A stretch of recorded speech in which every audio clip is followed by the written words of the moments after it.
Part of the record বলতে কী বোঝায় সেটা আলোচনা করব। পার্ট অফ দ্য রেকর্ড বলতে বোঝায় একটা ক্রিমিনাল মামলা যখন দায়ের হয় with the lodging on FIR, এরপরে ইনভেস্টিগেশনে যায়। ইনভেস্টিগেশনে ইনভেস্টিগেটিং অফিসার 164 ধারার কনফেশন রেকর্ড করেন, 161 ধারার স্টেটমেন্ট নেন, সার্চ সিজ করেন, জব্দ তালিকা প্রস্তুত করেন, রাসায়নিক পরীক্ষার জন্য প্রেরণ করেন ইত্যাদি যে ডকুমেন্টসগুলো আদালতে আসে, অথবা ইনকোয়েস্ট রিপোর্ট, তারপরে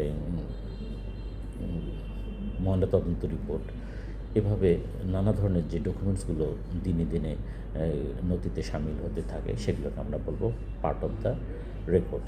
একইভাবে পুলিশ ফরওয়ার্ডিংও পার্ট অফ রেকর্ড হতে পারে, অর্থাৎ একটা মামলা শুরু থেকে শেষ পর্যন্ত ট্রায়াল চলাকালীন অবস্থায় যে সকল ডকুমেন্টস আসে সেগুলোকে পার্ট অফ দ্য রেকর্ড বলা হয়।